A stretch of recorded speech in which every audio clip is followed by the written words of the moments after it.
디모데전서 4장 6절에서 16절 말씀이야. 조이야, 안녕. 오늘은 바울 아저씨가 젊은 목사님 디모데에게 아주 특별한 마음 훈련법을 이야기해 줄게. 바울 아저씨는 디모데가 형제들에게 바른 믿음의 말씀을 잘 가르치면 예수님의 멋진 일꾼으로 쑥쑥 자라날 거라고 칭찬했어. 그리고 쓸데없고 꾸며낸 옛날 이야기들은 버리고 하나님을 닮아가는 연습인 경건에 힘쓰라고 하셨어. 조이도 달리기나 태권도로 하면 몸이 튼튼해지지. 바울 아저씨는 몸을 튼튼하게 하는 운동도 조금은 도움이 되지만 우리 마음을 하나님으로 채우는 경건 훈련은 모든 일에 엄청난 도움을 준다고 했던다. 왜냐하면 경건은 우리가 지금 사는 세상뿐만 아니라 앞으로 갈 아름다운 하늘나라의 삶까지도 약속해주기 때문이야. 이 말은 누구나 꼭 마음에 새겨야 할 중요한 사실이지. 우리가 땀 흘려 열심히 일하고 힘쓰는 이유는 살아계신 하나님께 우리의 소망을 두기 때문이란다.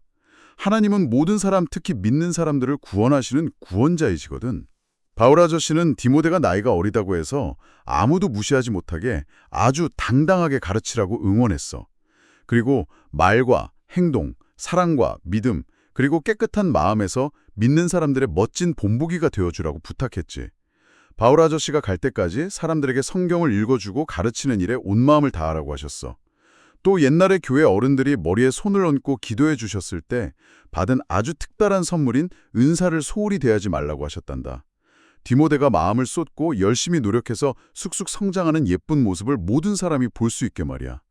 마지막으로 자기 자신과 가르치는 내용을 늘 조심해서 잘 지켜나가라고 하셨어. 그렇게 끝까지 포기하지 않고 믿음의 길을 가면 디모데 자신도 구원을 받고 그 말씀을 듣는 사람들도 다 함께 구원을 받게 될 거라고 축복해 주셨단다. 네, 할아버지의 따뜻한 편지 잘 들었습니다. 자, 이 이야기를 한번 풀어볼까요? 지금 함께 귀를 기울이고 계신 우리 가족 여러분, 방금 들은 이야기는요, 나이가 지긋한 바울 아저씨가 이제 막 리더가 된 젊은 디모데에게 보낸 응원의 메시지입니다. 당시 디모데가 나이가 어리다 보니까 속으로 꽤 위축되어 있었나 봐요. 맞아요. 어린 나이 때문에 얕보이지 않도록 당당하게 본보기가 되라는 말이 참 든든하네요. 그런데 여기서 육체를 튼튼하게 하는 운동보다 경건 훈련에 더 마음을 다하라고 하셨잖아요. 네, 바울이 아주 크게 강조한 핵심 포인트죠. 우리가 태권도를 하거나 달리기를 하면 몸의 근육이 커지는 건 눈에 띄게 보이는데 마음을 하나님으로 채우는 이 경건 훈련은 대체 어떻게 하는 걸까요? 사실 눈에 당장 보이는 게 아니니까 아이들 입장에서는 좀 막연하게 느껴질 수 있어요. 그죠? 당장 알통이 생기는 것도 아니고요. 네, 바울도 그걸 알고 있었거든요. 그래서 이 보이지 않는 훈련이 왜 비교도 안 될 만큼 중요한지 그 차이를 아주 명확히 짚어줍니다. 아, 육체 훈련이랑 마음 훈련의 차이요? 네, 육체를 단련하는 건 우리가 이 땅에서 건강하게 살도록 돕는 유통기한이 있는 훈련이잖아요. 하지만 이 보이지 않는 마음의 근육을 키우는 경건 훈련은 영원한 하늘나라까지 뻗어나가는 무한한 유통기한을 가집니다. 와, 영원한 유통기한이라니 멋진 표현이네요. 그리고 더 엄청난 목적이 있어요. 바로 나 자신뿐만 아니라 다른 사람들까지 다 안전하게 구원의 길로 안내하기 위함이죠. 아, 나비 효과처럼 다른 사람의 생명까지 구원한다는 뜻인가요? 바울이 디모데한테 네가 믿음의 길을 가면 듣는 사람들도 다 함께 구원을 받는다고 한 대목이 떠오르네요. 정확합니다. 이게 막 혼자 산속에 들어가서 돌을 닦는 그런 이기적인 훈련이 아니거든요. 사실 저는 혼자 성경 많이 읽고 혼자 천국 가는 거라고 생각했거든요. 오히려 적극적이고 이타적인 구조 활동입니다. 망망대해에서 길 잃은 배들을 안내하려면 등대가 튼튼하게 흔들림 없이 서 있어야 하잖아요. 네, 등대가 밝은 빛을 내뿜어야 배들이 안전하게 오죠. 맞아요. 이 훈련은 바로 내가 그 튼튼한 등대가 되는 과정입니다. 내가 보이지 않는 마음 훈련을 계속해서 믿음이 단단해지면 그 빛을 보고 내 가족과 친구들이 안전한 구원의 길로 따라올 수 있는 겁니다. 내가 훈련하는 게 내 사랑하는 사람들을 이끄는 든든한 등대가 되는 일이라니 정말 책임감도 생기고 가슴이 벅차오릅니다. 네, 정말 아름다운 부르심이죠. 그런데 전문가님, 여기서 약간 현실적인 의문이 들어요. 경건이라는 단어 자체가 좀 딱딱하게 느껴지거든요. 아무래도 좀 엄숙한 이미지가 있죠. 그렇죠. 우리 아이들이 교회에서 아무리 지루해도 장난 안 치고 두 손 꼭 모으고 가만히 앉아있는 그런 모습만 떠오르거든요. 겉으로만 얌전하게 규칙을 지키는 걸 경건으로 오해하기 쉬워요. 그런데 성경에 원래 쓰인 헬라어로 이 단어를 보면 전혀 다른 차원의 그림이 펼쳐집니다. 아, 헬라어로는 뭐라고 하는데요? 성경에서 말하는 경건은 헬라어로 에우세베이아라고 합니다. 에우세베이아요. 네. 이게 무서워서 억지로 규칙을 따르거나 속으론 딴 생각하면서 겉으로만 착한 척하는 게 아니에요. 오히려 하나님을 너무 깊이 사랑하고 존경해서 그분을 쏙 빼닮아가는 예쁜 마음과 행동을 뜻합니다. 와우, 에우세베이아. 억지로 착한 척하는 게 아니라 쏙 빼닮아가는 예쁜 마음이라는 뜻이라니 정말 좋네요. 우리 마음까지 살피시는 하나님은 정말 세심하신 분이군요. 정말 세심하시죠. 아이들이 부모님 너무 좋아하면 막 말투랑 표정 자연스럽게 따라하잖아요. 딱 그런 거품없는 진심입니다. 진짜 사랑에서 우러나오는 모습이군요. 네. 그런데 이 에우세베이아의 핵심은 하루아침에 내 모습이 완벽하게 바뀌지는 않는다는 거예요. 맞아요. 아무리 사랑해도 하루아침에 되진 않죠. 그래서 바울이 연습과 훈련이라는 말을 쓴 겁니다. 그 피아노 연습 생각해 보시면 딱 이해가 가실 거예요. 아, 피아노 칠 때요. 처음에 악보 보면 마음은 벌써 베토벤인데 손가락은 안 움직이잖아요. 그쵸. 막 엉뚱한 소리 나고 손가락 꼬이고 답답하죠. 네, 진짜 피아노 뚜껑 덮어버리고 싶어질 때가 한두 번이 아닙니다. 그래도 매일 피아노 앞에 앉아서 똑같은 건반 누르고 연습하다 보면 손가락에 일종의 머슬 메모리, 그러니까 근육의 기억이 생깁니다. 와, 나중에는 악보를 안 봐도 손가락이 알아서 건반 위를 날아다니잖아요. 맞습니다. 에우세베이나도 똑같아요.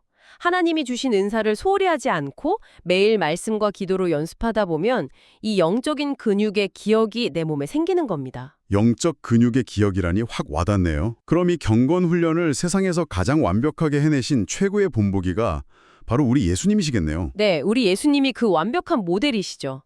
예수님은 하나님의 아들이셨지만 이 훈련을 절대로 건너뛰지 않으셨거든요. 예수님도 훈련을 하셨나요? 그럼요. 성경을 보면 사람들이 다 자고 있는 이른 새벽마다 일어나셔서 하나님 아버지께 기도를 드리셨어요.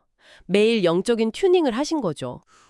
사실 우리는 예수님이 하나님의 아들이시니까 짠 하고 그냥 완벽하게 다 하신 줄 알잖아요. 그렇게 오해하기 쉬운데 사실 십자가라는 가장 어렵고 고통스러운 훈련을 끝까지 해내실 수 있었던 것도 결국 매일 아침 쌓아 올린 영적 훈련 덕분이었습니다. 와, 그렇군요. 매일의 기도가 쌓여서 그 힘든 십자가의 길을 걸어가게 하신 거네요. 네, 내 뜻대로 마시고 아버지 뜻대로 해달라고 하신 그 기도가 바로 오랜 시간 다져진 에우세베이아의 절정인 겁니다. 정말 경이 높고 숙연해집니다. 그래서 우리가 착한 행동을 하는 건 나 이렇게 대단해 하고 뽐내는 게 아니에요.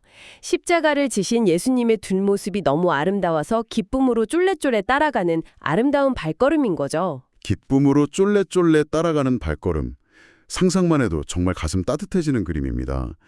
여러분, 나이가 어려도 예수님을 닮은 멋진 본보기가 될 수 있다니 정말 가슴이 두근거리지 않나요? 네, 우리 아이들도 충분히 할 수 있는 위대한 모험입니다. 그런데 막상 현실로 돌아와서 우리 아이들의 하루를 보면요. 장난감 가지고 놀거나 텔레비전 보는 시간 있잖아요. 그쵸. 훨씬 재밌으니까요. 솔직히 성경 읽고 기도하는 시간보다 거기로 먼저 손이 가는 게 당연하거든요.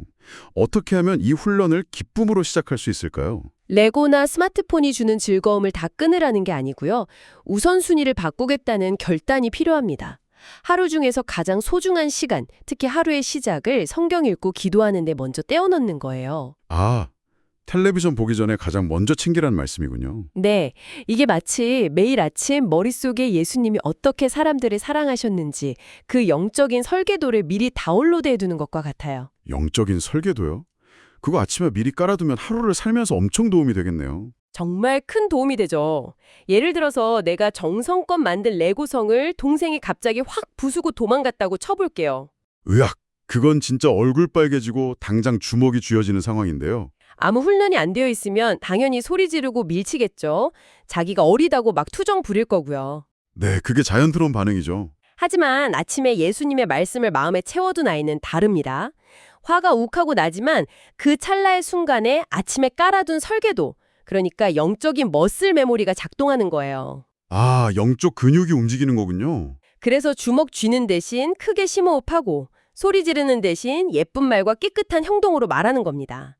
내가 열심히 만든 건데 부숴서 속상해? 다음엔 예쁘게 말해줘? 라고 동생을 타이르는 거죠. 와, 화를 참고 동생한테 좋은 본보기가 되어주는 거네요. 네, 이게 바로 어리지만 당당하게 보여주는 멋진 본보기의 실천 방법입니다. 겉보기엔 그냥 넘어간 것 같지만 사실 그 안에서 엄청나게 단단한 튼튼한 믿음의 선수가 되어가고 있었던 거네요. 맞습니다. 그리고 그 모습을 지켜보는 가족이나 친구들은 깜짝 놀라겠죠. 제가 원래 저렇게 참는 애가 아닌데 제가 믿는 예수님이 정말 놀라운 분인가 보다 하고요. 아까 말씀하신 그 나의 작은 훈련이 주변 사람들을 하나님께 이끄는 튼튼한 등대가 된다는 게 바로 이런 거군요. 모두가 예수님을 더 깊이 사랑하게 만드는 기적이에요. 네, 그렇게 매일 마음을 하나님으로 채우는 연습이 세상을 아름답게 바꾸는 겁니다. 매일 아침 장난감을 잠시 내려놓고 성경책을 펼치는 그 시간이 정말 위대하고 가슴 뛰는 영적 근육을 키우는 여정이었네요. 여러분은 오늘 무엇을 결심했나요? 네, 오늘 우리 마음속에 맺힌 이 다짐들이 매일의 훈련으로 아름답게 자라나길 소망합니다. 그럼 오늘 나눈 이야기를 담아서 조엘 할아버지의 기도를 드리며 오늘 딥다이브 시간을 마치겠습니다. 사랑의 하나님 아버지, 저를 가장 멋진 예수님의 꼬마 일꾼으로 부르시고 사랑해 주셔서 참 감사합니다. 몸을 튼튼하게 하는 운동보다 마음을 하나님으로 채우는 경건 훈련이 훨씬 더 중요하다는 것을 깨닫게 해주셔서 고맙습니다. 저에게 지혜와 힘을 주셔서 늘 예쁜 말과 사랑이 넘치는 행동으로 친구들에게 좋은 본보기가 되게 도와주세요. 매일매일 성경을 읽고 기도하며 예수님을 쏙 빼닮아가는 훌륭한 믿음의 선수로 자라나게 해주세요. 저의 가장 완벽한 본보기가 되시는 예수님의 이름으로 기도합니다. 아멘. 매일매일 예수님을 닮아가는 너의 예쁜 마음 훈련이 세상을 얼마나 밝게 비출지 정말 기대가 된단다. 다음 시간에는 바울 아저씨가 교회 안에 있는 할아버지, 할머니, 그리고 약한 사람들을 어떻게 사랑해야 하는지 따뜻한 이야기를 들려줄 테니 쫑긋 귀 기울여 보렴.